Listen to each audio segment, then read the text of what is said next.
สวัสดี FC ฮักแพงกันมาทุกคนเด้อเนาะสวัสดี FC ลาอ้อมเนาะเปิดภาพมากะแดดแห้งเลยจ้ะทุกคนเดี๋ยวจะพาทุกคนไปเบิ่งทางน้องอ้ำกับแม่เพิ่นคนไม้จะเอาไปไว้หม้องอื่นเนาะเพราะว่าไม้มันอยู่ตรงหน้าบ้านนั่นเนาะทุกคนเนาะเพราะว่าจะเอาหินมาเทลงอีกจ้ะทุกคนเลยเนาะแต่จะไปพาทุกคนไปเบิ่งนำกันเลยจ้ะทุกคนแต่จะให้เบิ่งหน้าดินที่เพิ่นปรับมื้อวานนี่นะเพียงแล้วจ้ะทุกคนเลยเนาะแต่ว่าก็ยังทันได้เห็นเนาะเพราะว่า ยังบ่ทันได้ใส่น้ำจักอยู่เลยจ้ะทุกคนเดี๋ยวจะพาทุกคนไปเบิ่งนำกันจ้ะทุกคนอากาศร้อนทุกคนเบิ่งเนี่ยน้องออมจะว่าเหงื่อแตกเลยทุกคนแล้วจ้ะปูกระเบื้องค่ะทุกคนเลยเนาะยังแต่ว่าเก็บขอบมันเนาะทุกคนเนาะยังแต่เก็บเศษมันก็เสร็จจ้ะทุกคนเลยเนาะวันนี้ก็ถือว่าแล้วในการปูกระเบื้องเนาะทุกคนเนาะก็ยังแต่ทาสีอะไรทุกคนยังหลายอย่างทาสียาแนวแล้วก็ยาแนวกะโหลอะไรทุกกระเบื้องอะไรทุกคนแล้วก็ทาสีขอบประตูเนาะทุกคนเนาะก็ถือว่าเสร็จแล้วก็วันนี้โอ้เนาะน้องอ้อมตอนแรกคิดว่าเรียกมันเดือนน้อยเดียวสรุปไหลไปแล้วมาโอ้ยังหลายงานนี่ยังหลายแฮงจ้ะทุกคนเลยเนาะเดี๋ยวจะพาทุกคนไปเบิ่งนำกันเลยจ้ะทุกคนเลยเนาะทุกคนเลยเนาะทางน้องอ้ำกับคนอยู่พุ่นจ้ะทุกคนเลยคนไม่อันนี้แบบว่าเอามาไว้ตั้งแต่โดนแล้วจ้ะทุกคนเนาะคนมาไว้ตรงนี้เลยก็แต่ก็ถือว่าหกดอกบัดนี้ก็บัดนี้เวลาสิเฮ็ดเวียกแล้วก็คนออกไปบัดนี้เนาะว่าเพื่อจะเอาหินลงมาเทตรงนี้จ้ะทุกคนเนาะเอาคนไป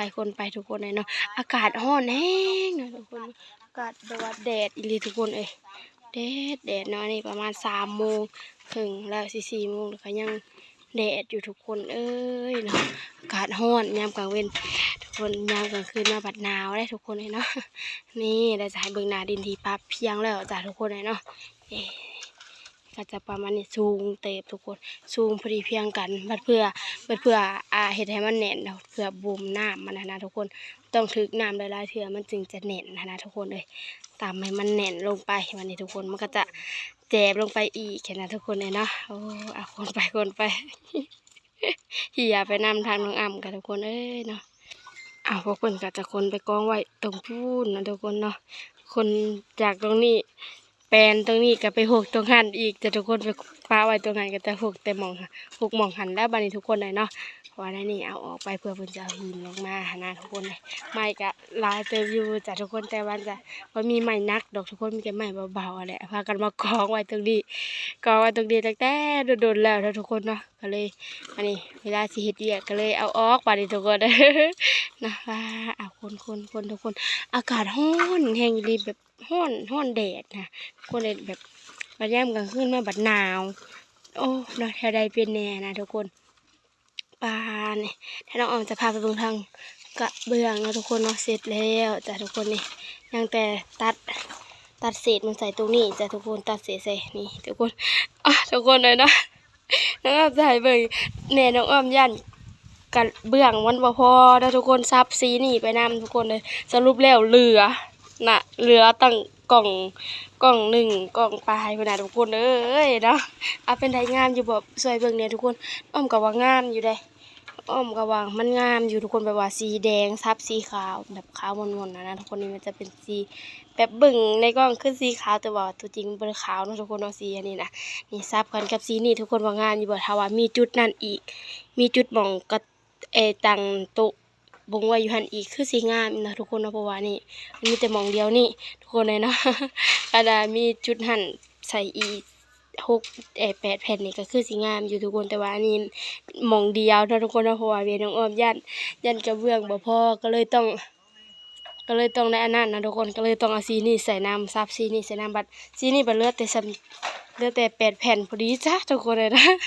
นี่แน่เบิ่งแน่มาแต่ไกลก็คือว่างามอยู่ได้ทุกคนเนาะงามอยู่แต่ทุกคนเลยเนาะนี่เห็นบ่งามอยู่ทุกคนไผว่างามกับเพิ่นบอกอีหลาอ้อมเลยเด้อทุกคนเลยเนาะว่างามหรือขี้ร้ายซับสีนี่ใส่น้ำเพราะว่าญาติมันบ่พอก็เลยต้องซับใส่น้ำตัวแรกว่าจะเอาสีนี่ใส่น้ำทุกคนค่ะสีตัวนั้นมันเรือลายตัวนั้นเนาะทุกคนจะเอาใส่น้ำแต่ว่าปัดเห็นสีนี้มันงามกว่าก็เลยเอาสีนี้ซะแม่น้องว่าเนาะทุกคนก็ถือว่างามอยู่ทุกคนเพื่อนน้องอ้อมก็จะแปลกเลยนะทุกคนแบบว่าเดี๋ยวจะพาไปเบิ่งนะทุกคนเนาะนี่ขึ้นถอดเกือบขึ้นมาก็จะมาเห็นตรงนี้จะเป็นสีนี้แบบคนละเครื่องสีเข้ามา นี่ทุกคนมาตรงนี้บัดนี้เอา เดี๋ยวจะพาไปเบิ่งอีกตรงหนึ่งนะทุกคนเนาะตรงนี้น่ะดอกไม้กับดอกไม้คนละสีอีกเดี๋ยวบัดนี้ทุกคนเลยเนาะก็จะเป็นแบบนี้หลายสีแห้งกับดอกอ้อมนะทุกคนต่างหมู่เลยแบบว่าบ่อยากมาเฮ็ดบ่อยากเฮ็ดให้คือหมู่นะทุกคนก็เลยต้องเฮ็ดต่างหมู่เนี่ยน้อยหนึง ก็บ่น้อยเนาะทุกคนเนาะสีแบบว่าต่างกันหลายแฮงจ้ะทุกคนเอ้ยเนาะบ่มีกะโลบางแผ่นมันก็จะแบบว่าหลายบางแผ่นมันก็น้อยก็เลยต้องซับกันไปแบบหั่นเลยทุกคนเลยเนาะเอาหันมาทางนี้พวกเพิ่นก็คนไม้แล้ว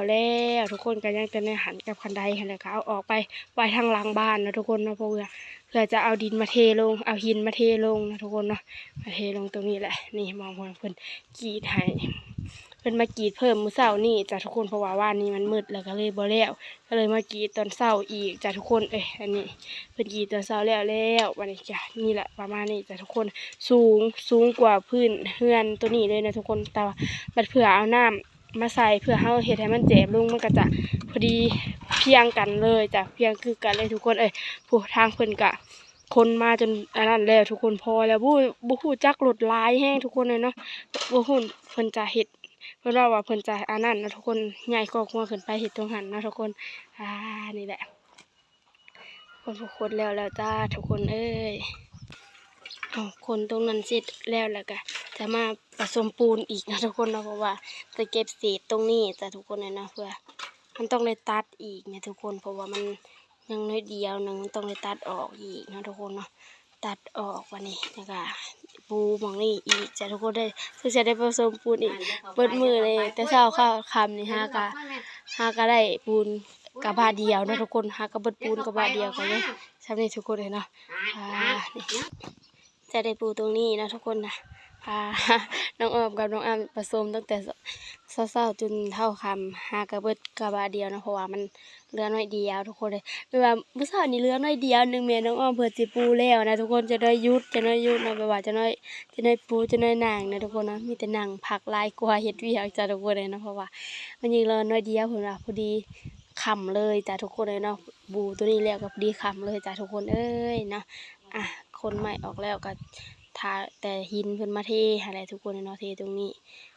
แล้วก็จะได้เกาะห้องครัวออกทุกคนมาทารุณนำกันว่าเกาะห้องครัวออกนี่มันจะใหญ่สำใดนะทุกคนของครัวสิเฮ็ดใหญ่สำใดน้องออกไปยังทันฮู้จ้ะทุกคนเลยทาเบิ่งนำกันนั่นแหละทุกคนเลยเนาะนี่ต้องเฮ็ดให้มันเพียงต้องเฮ็ดให้มันแน่นก่อนได้ตัวนี้ทุกคนเลยถ้าว่าบ่แน่นนี่เวลาอันนั้นนะเวลาฝนตกมันอยู่ไปดุนๆมันจะสุดลงนะทุกคนเนาะสุดลงนี่เฮือนเนี่ยโอ้ปีนเลยได้แบบมันอยากเอียงเลยได้ทุกคนเลยเนาะต้องขุด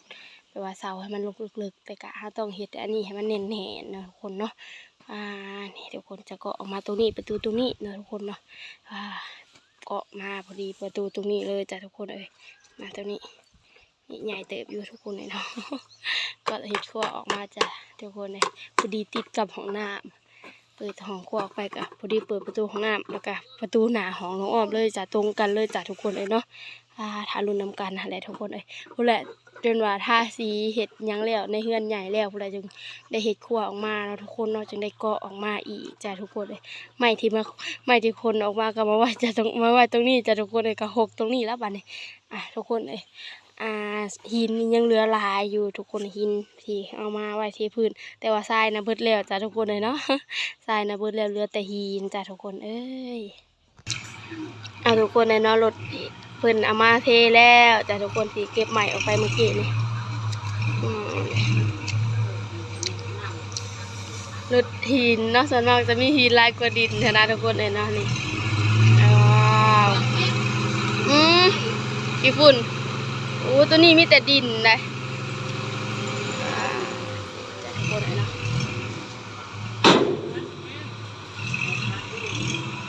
คนเลยเนาะตัดภาพมาตอนนี้เพิ่นก็เอามาลง2รถแล้วจ้ะทุกคนเลยเนาะโอ้ยแล้วทุกคนกว่าน้องอ้อมจะได้มาเจอคลิปให้ทุกคนกันจนว่า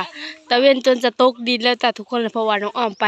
ซื้อกับข้าวเพิ่งมาเนาะทุกคนเนาะมากับพอดีเพิ่นเอาลงแล้วเรียบร้อยแล้วจ้ะ2กองเลยจ้ะทุกคนนี่จะเป็นดินล้วนเลยบ่มีหินเลยจ้ะตัวนี้ทุกคนเลยเนาะแต่ว่าเป็นดินล้วนแบบพอดีเลยปลูกต้นไม้ใส่ตรงนี้นะทุกคนพอดีงามจ้ะดินแล้วนี่อันตรงนี้จะเป็นหินตรงนี้จะเป็นดินล้วนเลยจ้ะทุกคนเลยเนาะว้านี่จ้ะทุกคน ยังแต่เอารถมากรีดเนาะทุกคนเอารถมากรีดให้มันเพียงแต่บัดนี้ทุกคนเอ้ยเนาะปลาพอดีพอเลยคันว่าเอามาลงอีก3 รถในนั้นอาจจะพอเลยจ้ะทุกคนเดินนี่จ้ะทุกคนเลยเนาะแต่ว่าเอาลงแต่ตรงนี้ก็พอแล้วจ้ะทุกคนเลยเนาะนี่ป้าทีนี้จะมีแต่ดินพอดีปลูกต้นไม้งามเลยทุกคนเนาะปลูกผักปลูกต้นไม้ให้ได้ทุกคนตรงนี้เนาะโอ้ยน้องอ้อมก็จะได้จบคลิปไว้เพียงเท่านี้เนาะทุกคนฝากทุกคนกดไลค์กดแชร์เป็นกำลังใจให้อีหลาอ้อมเด้อฝากติดตามอีหลาอ้อมเด้ออีหลาอ้อมก็จะพยายามลงคลิปให้ทุกคนเบิ่งคู่มือเนาะจะบ่ให้ขาดเลยจ้ะทุกคนเลยเนาะแต่มันก็จะลงค่ำแน่น้อยหนึ่งนะทุกคนเนาะเพราะว่าเพื่อนน้องอ้อมจะเฮ็ดนั่นเฮ็ดนี่แล้วก็จนว่ามืดเลยจ้ะทุกคนก็เพื่อลงแล้วก็พอดีค่ำเพื่อตัดแน่ทุกคนเลยเนาะคลิปมันก็จะลงค่ำแน่ทุกคนก็อย่าพาวนอนเด้อกะคันว่าไผนอนแล้วก็ลุกมาเบิ่งคลิปน้องอ้อมก่อนเนาะทุกคนเนาะมาเป็นกำลังใจให้น้องอ้อมก่อนเนาะทุกคนเนาะ